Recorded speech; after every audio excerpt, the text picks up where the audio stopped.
یزید کی بیعت نہیں کرنی، تو امام حسین نے فرمایا ایک رات کی مہلت دے دو، ایک رات کی مہلت دے دو۔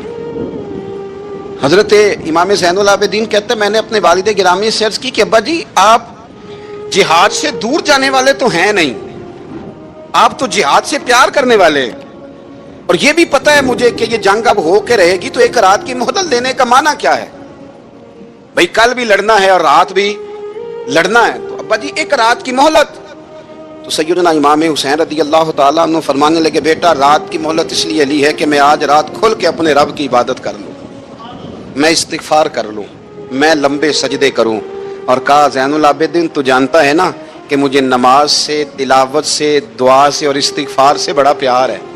رسول کریم علیہ السلام نے فرمایا، جامع ترمذی میں موجود ہے، فرمایا میں جا رہا ہوں پر تمہیں دو بڑی بھاری بڑی وزنی چیزیں دے کے جا رہا ہوں، صحیح ستہ کی روایت، دو وزنی چیزیں تمہارے بیچ چھوڑ کے جا رہا ہوں، اگر ان کو تھام کے رہو گے تو کبھی گمراہی تمہارے پاس نہیں آئے گی۔ یا رسول اللہ وہ کون کون سی؟ فرمایا ایک اللہ کی کتاب دے کے جا رہا ہوں اور دوسرا اپنا خاندان دے کے جا رہا ہوں۔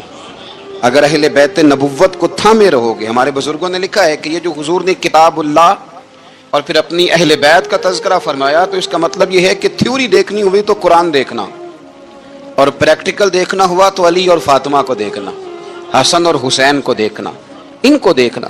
نبی کریم علیہ الصلوۃ والسلام کے اہل بیت منارہ نور ہیں، ان کی محبت، ان کا پیار کیوں بھلا؟ اس لیے کہ یہ وہ خوبصورت لوگ ہیں جن کو خود میرے نبی پاک نے تراشا ہے، ان کی سیرت میں جتنے رنگ ہیں وہ رسول کریم نے خود بھرے ہیں، ان کی ایک ایک بات کا خیال نبی پاک نے رکھا ہے، حضور نے از خود انہیں اپنی صحبت عطا کی ہے۔ زیادہ دور نہیں تھا سیدہ فاطمہ کا گھر، مسجد نبوی کے ساتھ تھا، اللہ کے رسول دن میں 2 دفعہ جایا کرتے تھے، پھر بھی کبھی کبھی فرماتے فاطمہ میرا دل کرتا ہے آج میں رات تیرے گھر میں قیام کروں، تو سیدہ فاطمہ الزہرا فرماتی ہیں کہ آمنہ کے لال اس طرح بھی میرے گھر میں قیام کرتے تھے کہ حضور چارپائی پہ لیٹتے تھے تو ایک کندھے پہ امام حسن کا سر ہوتا تھا اور دوسرے پہ امام حسین کا سر اقدس ہوتا تھا، اور فرماتی ہیں رات کو کبھی حسنین کریمین دودھ مانگتے تو میں اٹھتی دودھ دینے کے لیے، تو حضور فرماتے لیٹ جاؤ آج میرے ساتھ سوئے ہیں تو دودھ بھی میں ہی پلاؤں گا، تو محبوب اٹھتے ان کے لیے دودھ لاتے برتن سے نکال کے، حضور نے انہیں وقت دیا اور پھر ان کی چھوٹی چھوٹی چیزوں کا خیال رکھا، صحیح بخاری میں موجود ہے، تربیت پر توجہ دی۔ امام حسین تشریف لائے، ابھی عمر مبارک 7 سال کے قریب تھی، مسجد نبوی میں صدقے کی کھجوروں کا ڈھیر لگا ہوا تھا، چھوٹا بچہ جو ہوتا ہے نابالغ اس پر شریعت کے احکامات نہیں آتے، صدقے کی کھجوروں کا ڈھیر تھا مسجد نبوی میں، یہ تربیت ہے، یہ ٹریننگ ہے جو اللہ کے محبوب نے خود انہیں عطا فرمائی۔ صدقے کی کھجوروں کا ڈھیر تھا، امام حسین حضور کے ساتھ آئے تو امام علی مقام نے ایک کھجور اٹھا کے منہ میں رکھ لی، شارحین نے لکھا ہے لگتا یہ ہے کہ کئی دنوں کی بھوک تھی، کیونکہ یہ فاقہ اہل بیت کا بڑا محبوب ہے، مجبور نہیں تھے، وہ تو خزانوں کے مالک تھے، پر غریبوں سے محبت کی وجہ سے فاقے کیا کرتے تھے، یہ ان کی پسند ہے فاقہ کرنا۔ تو ایک کھجور امام علی مقام نے رکھ لی تو اللہ کے رسول نے گلے میں انگلی ڈال کے نکال دی، تو فرمایا حسین یہ صدقہ ہے، یہ میری اہل بیت کے لیے درست نہیں ہے۔ حضور نے خود تربیت کی، اور پھر سیدہ فاطمہ الزہرا نے نا اپنے بچوں کو تراشا، ان پر محنت کی۔ میں اکثر گزارش کرتا ہوں دوستوں سے، میں کہتا ہوں کربلا کا واقعہ کوئی حادثاتی نہیں ہے، اس کے پیچھے پوری ایک لاجک ہے، اس کے پیچھے پورا ایک فلسفہ ہے۔ ایسے ہی کوئی آدمی 3 دن بھوکا پیاسا رہ سکتا ہے؟ کسی آدمی کو صبح اس نے کھانا کھایا اور شام تک کھانا نہ ملے تو ٹانگیں کانپتی ہیں۔ رمضان المبارک میں عبادت کی نیت سے روزہ رکھنے والے بھی شام کو بڑے پریشان ہو جاتے، اور مسلسل 3 دن کھانا نہ کھایا جائے اور پانی نہ پیا جائے، اور حال یہ ہے کہ وہی آدمی تلوار لے کے میدان میں نکلے اور اس کی حالت یہ ہو کہ لوگ اس کے آگے دوڑنا شروع کر دیں، ہزاروں کی فوجیں تاب نہ لا سکے۔ علی کا گھر بھی وہ گھر ہے کہ جس گھر کا ہر ایک بچہ جسے دیکھو وہی شیر خدا معلوم ہوتا ہے۔ یہ کوئی آسان ہے؟ اس کے پیچھے پوری ایک اس کے پیچھے فلسفہ ہے۔ امام راضی کی تفسیر کبیر دیکھیے گا، حضرت امام حسین کی وہ شخصیت تھی کہ مشکات میں حدیث ہے، نبی پاک صلی اللہ تعالی علیہ وسلم کی چچی جناب ام فضل صبح صبح گھبرائی حضور کی بارگاہ میں آئیں، عرض کی یا رسول اللہ صلی اللہ علیہ وسلم آج میں نے عجیب خواب دیکھا ہے، میں ڈر گئی ہوں۔ حضور نے فرمایا چچی کیا دیکھا؟ عرض کی حضور میں نے کہا ہے کہ آپ کے وجود کا گوشت کا ایک ٹکڑا کٹ کے میری جھولی میں آ گیا ہے۔ حضور یہ کیا ہے؟ تو محبوب خواب سن کے مسکرائے، فرمایا چچی یہ پریشانی والا خواب نہیں، یہ تو خوشی والا خواب ہے۔